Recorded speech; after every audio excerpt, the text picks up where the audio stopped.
Starmer says new North Sea oil drilling will not cut your bills by a penny.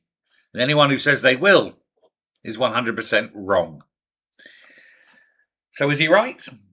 Well, technically, yes.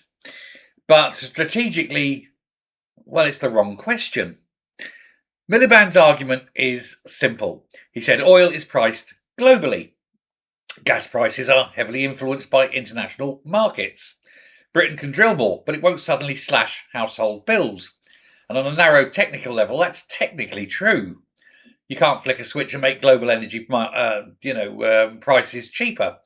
But that was never the real argument for domestic production. The North Sea drilling has always been about four things: energy security, tax revenue, jobs, and economic growth. It's about whether Britain produces its own energy or pays others for it, whether money flows into the Treasury or out of the country. And that's the part that Labour don't like to discuss. North Sea investment is already falling. Quite sharply, it must be said. Industry body Offshore Energies UK warns that tougher licensing rules and windfall taxes are driving companies away. The numbers, of course, tell the story. Therein is the truth. A decade ago, the sector supplied more than 400,000 jobs, and now it's fewer than 100,000 and falling. Production has plunged, investment has slowed, confidence is evaporating. The windfall tax has pushed the effective rate on North Sea oil profits to around 78%. That's the highest in the world. Companies respond predictably. They don't invest there. They go elsewhere where it's cheaper.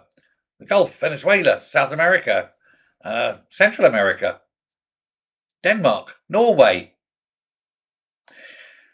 And when they leave, the Treasury loses money. Not just the money it would have got from increasing the taxes, but all the money it had previously from the taxes that are already in place. That's gone. Billions upon billions. What's worse for the government, is that the companies pay their taxes mid-month, not end of month. And that mid-month payment is what pays the civil service salaries. All of a sudden, poof, cash flow is up the swanny.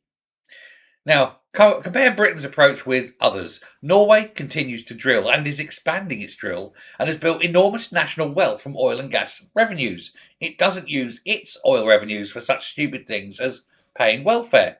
It invests it all in a national wealth fund. It's worth trillions. Denmark has reconsidered plans to close offshore fields early, and in fact has reversed them and is opening them, and indeed is expanding them.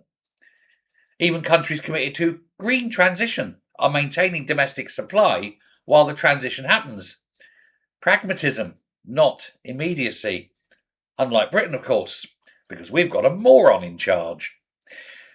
We have high energy costs, we have industrial contraction, we have manufacturing decline, because nobody can afford to pay for the electricity. Refineries are closing, steel production is shrinking, car output falling to absolute historic lows. Not surprising, nobody can afford to buy them because everyone's being made unemployed. Energy policy sits at the centre of all this. High energy costs destroy a nation, and yet we have a government determined to keep energy costs as high as humanly possible, because energy cost shapes industrial survival, and they don't want us to survive. Miliband argues the future is clean power, but that's a joke. The transition carries enormous upfront cost that we can't afford to pay for unless we drill for oil. Billions in grid upgrade, hundreds of billions should it be in grid upgrades, hundreds of billions in infrastructure, massive capital spending, none of it affordable unless we drill, baby, drill. Ultimately, it's all paid by taxpayers. Ultimately, we can't afford it. Domestic energy production could generate revenue to offset those costs, but that is not happening. There's also the security issue. There's also dependency.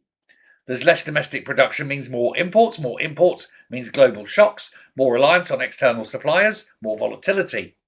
Domestic supply doesn't eliminate risk, but it does reduce it massively. We become massively less vulnerable.